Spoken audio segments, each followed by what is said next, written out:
with film and storytelling. We talked about the soundtrack, Judas and the Black Messiah last week. Everybody get to watch it? Yeah. Yes. Yes. Yeah. Yes. Yeah. I couldn't watch that the first weekend, but I did make it through some point this week. Yeah, so. I watched it as soon as we got off the show last week. Okay. And Shaka, King, and crew, Ryan, everybody. Fuck, man. You can't say enough about their ability to create worlds.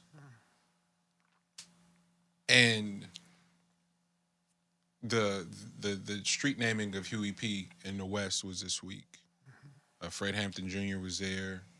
A lot of people were in attendance, and it was just funny because the film is out, and there was people like, "Yo, I don't fuck with the movie." This, like, they had all these critiques. It's like, oh man, what him that what where'd you watch it at, or how did you watch it? Oh, I haven't seen it yet. I said, huh? It's like, yeah, I don't fuck with it. They ain't gonna get it right. They can't get it right. They wait, what? And so it dawned on me, and that happened. It actually happened consecutively. So it happened with Judas and the Black Messiah. It happened with Malcolm and Marie. It happened with Dave Chappelle's last one that we talked about, and it was one more thing it happened with. Isn't that so telling of today, though? It's so telling. So that was my point. Because you can't watch things and rush to an opinion. Like, you have to pick one, and the one that people choose to go with is the rushing to the opinion.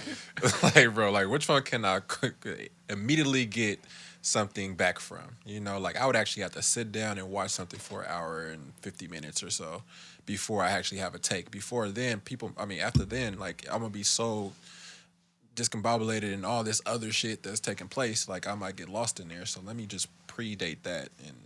But even within the hour and 50 minutes, there's phones. There's this unwillingness to surrendering to not being in control as a perception, not even being in real control, because the control you think you got, going to work every day, commuting to work every day, sending your kids to school, like, the control you think you got, you really don't got it, and you really don't have it until you don't have it. And so the thing that people do when they're trying to consume film, like in the studio, for example, the niggas that talk over the beat, part of me dies in sessions. Like, for it and it don't even be my song. It could be anybody's song. So the person that talks over the music, talks over the movie. Hey, what's about to happen, fam? You can find out in the next 30 minutes. All you got to do is just sit there and watch it. But there's this, I got to do, and it's like, oh, fuck. And so when I'm talking to people, I was like, oh, damn. We, as creatives, we've signed up to the critiques of people who aren't probably even going to fully give their full undivided attention to something. Yep. So to hang your hat on that, or to hang your emotions on that, I should say that. Hang your emotions on that is absolutely insane. Mm-hmm. And so it was a real sort of, like, I won't say closure, but it was a real sort of, like, peaceful moment in terms of, like, how to proceed and continue to explore expression and developing a voice as a creative. Because so much of it is like, damn, I don't want to offend the people in my mom's church, or I don't want, and not even offend them. I don't want her to feel like she got to defend her son. Like, all these different things that exist in and around what you're gonna say, how you gonna present it, how you gonna roll it out, all these things. It's like, they're not even gonna fucking watch it, and then they're gonna develop a full developed, like, not. I'm not talking like, oh, I don't fuck with it and keep it pushing. Think like pieces. A whole think piece over some shit you didn't watch, or if you did watch it, you missed some key nuanced moments to help that story translate. Or wasn't what you wanted presented when you didn't put a thought into writing something down that would present the thought that you wanted to put. You couldn't. Yeah. Oh man, they should have did this. It's like, fam, Cause it's weird. It's weird some of the takes on this particular deal, just because this was only outlining like a year of his life. You know what I mean? So like, it wasn't a biopic or anything like that. Like, it wasn't meant to even present much about him, because by then he was already thorough in his beliefs. You know what I mean? So this story wasn't about him.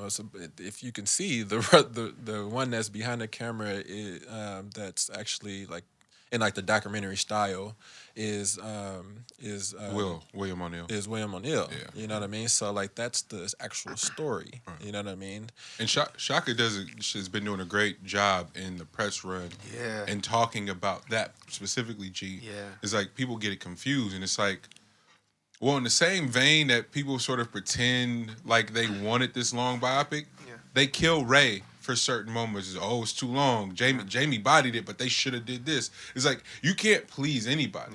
No. You can't, like, there's Will Smith gets killed for his performance of Muhammad Ali. It's too long. They left this part out. I was like, fam, the niggas that's giving you 3-hour films is missing a mark. So just trying to do it in a vacuum and capture a particular moment, a particular energy is definitely the play.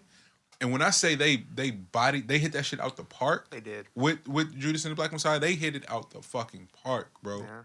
The energy, like the type of the kind of tweaking and switching a narrative that is ongoing. You know what I mean? Because a lot of this stuff is stuff that can easily be like shunned to the side or even covered up, which has been a lot of the history. You know what I mean? Like a lot of the history can be covered up, nigga. It has been. Yeah, exactly. It was covered up out while they were making the film, bro. So like, like inside the film they were covering it, covering their tracks and shit like that.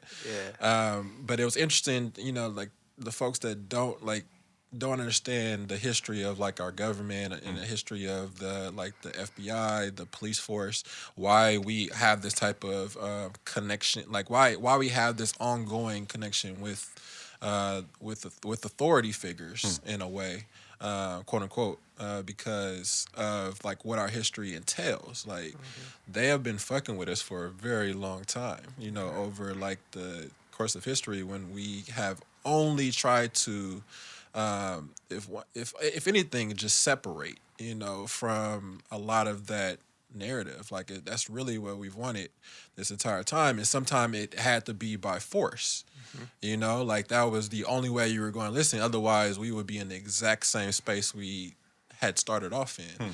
So that's really what the whole basis has been. But it's covered for years. It's like it's not textbooks. If you look at a fucking textbook, we had the conversation about textbooks when and Lex sent us the link or whatever for like the whole deal there, how they were even changing giving it up in textbooks. Like just dedicating a whole massacre to one line, saying it was just a fucked up time in history. Like that's really how they've been giving it up. So it's, these are good looks, and I have think pieces without having like the proper information. It's nuts, but it is what it is. Did you guys know how at the end it talks about that documentary where they showed the clip of him? Mm-hmm. Did you guys end up watching? Eye for an Eye. Yeah, Eye for an Eye. Did you guys end up watching that or looking for it? So the sick part is we watched Eye for an Eye in English class in 9th grade. Miss Anderson's class. I'll never forget that shit. And that was sort of like the first introduction to the Fred Hampton story as a whole. Was Eye for an Eye first. It wasn't, hey, here's about Fred Hampton. It was, here's William O'Neill first. Yeah. And then we went and learned. I'm like, this is crazy. Yeah. So it was, and I said it on the show. It was like, I'm sad and everybody didn't know. That also was unfair too. I want to walk that shit back. Yeah. Because how long are we going to keep chastising people for not knowing some shit that is intentionally been hidden? Yeah. It's weird. It's a weird thing to do. Yeah. And it's so imperative and so valuable to how we shape our future, to know these stories, but to have these stories told by us, I think is more important, is probably the most important part. And that's what Ryan, Shock, and everybody did. It's like they told the stories, and and Lakeith, man.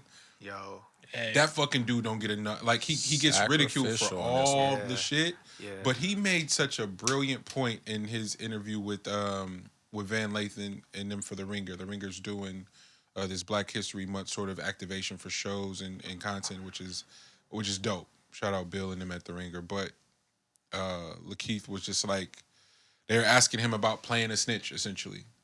And it's such a pop culture thing, and everybody's bought into this concept of like the snitch, and nobody's outside for ain't no real gangsters no more, for real. So the whole snitch concept is really strange to me.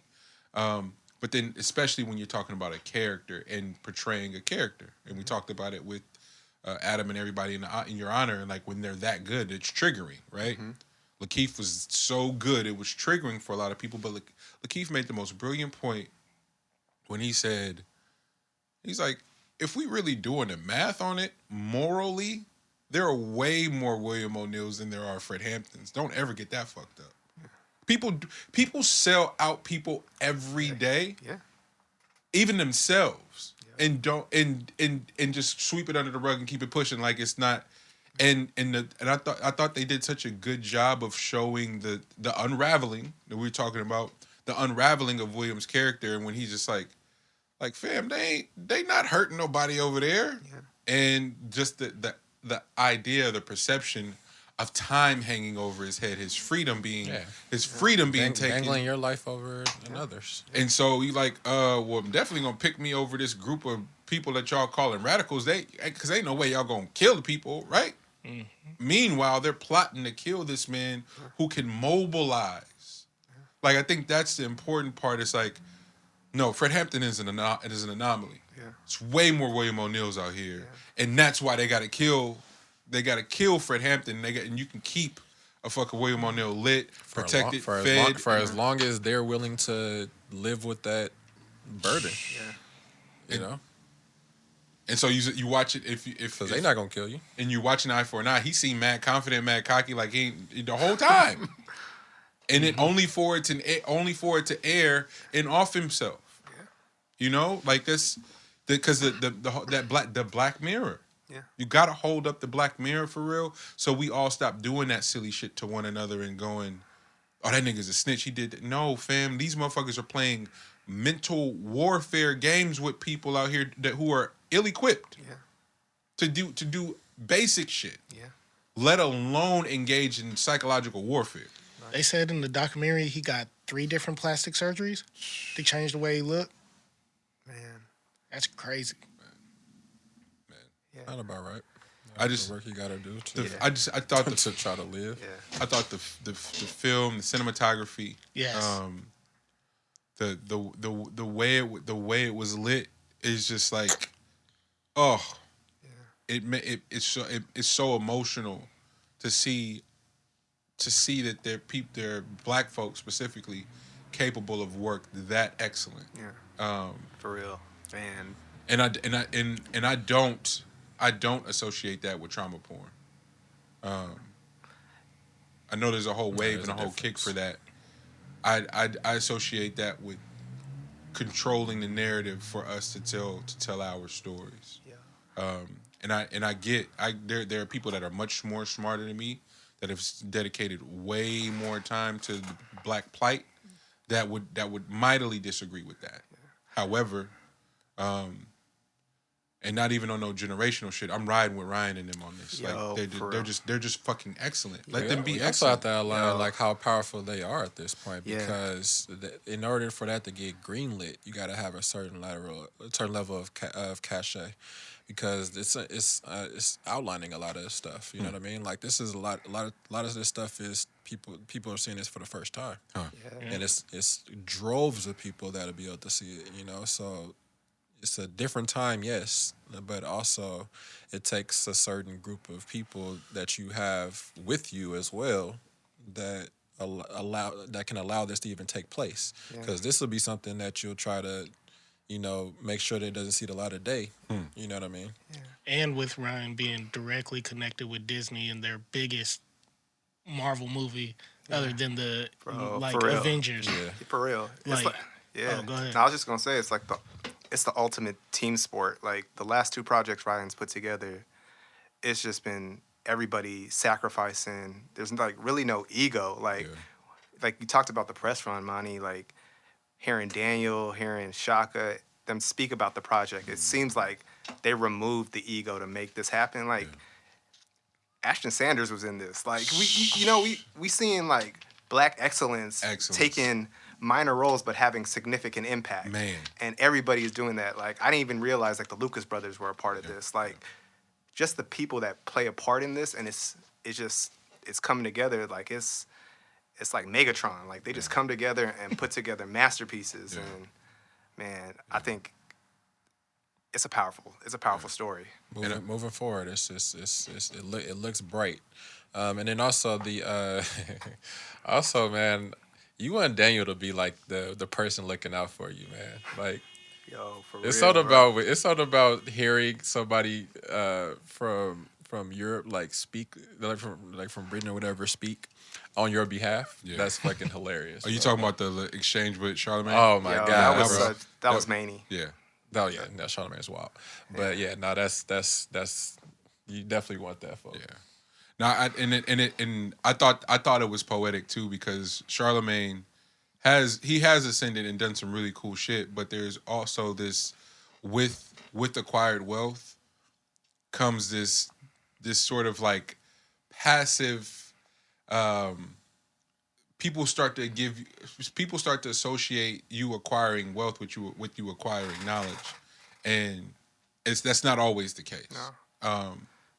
But especially in a pop culture sense, right, where it's just filthy, and Daniel and Lakeith's and that whole squad, they do an exceptional level of work, and that's not to say that they're smarter than anyone, but they gotta go to some different places to tap into some different shit, bro. So them ain't the people you want to spar with. Nah, for real. And I thought it was beautiful come to his defense. But I also like Lakeith speaking for himself and going, fam, like we gotta stop pretending like everybody Fred Hampton for real. Like you would knowingly go, I signed over my life to the people. This is how I'm gonna go out. Yeah. Everybody not built like that. The heat be on for way less, and niggas in told for way less, and then double cross they people for for the prospect of some material shit. What? They made a whole show about it. Which one? How long First 48 been going on? Oh, that's what I was gonna say. I was like, you talking about First 48, or which one are you talking about?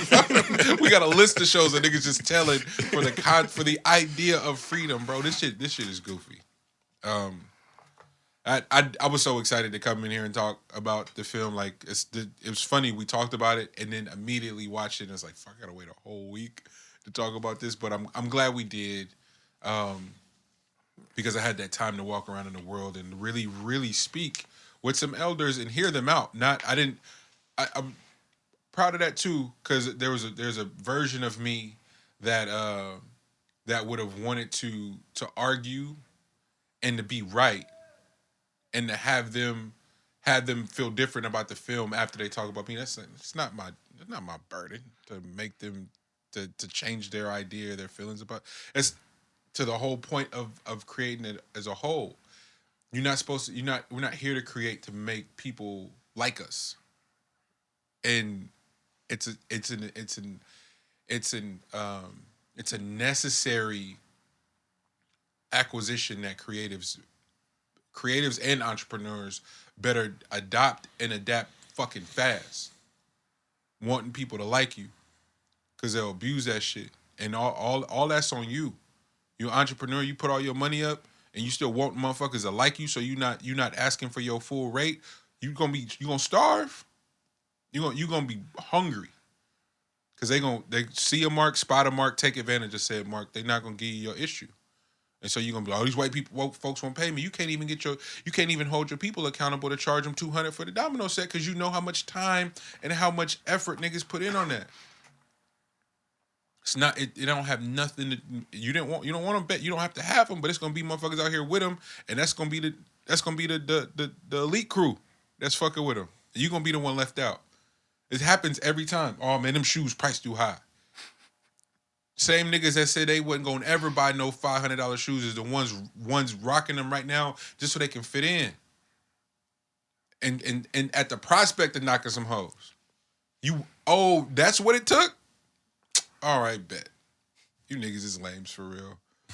I wish I would have my output be tethered to that.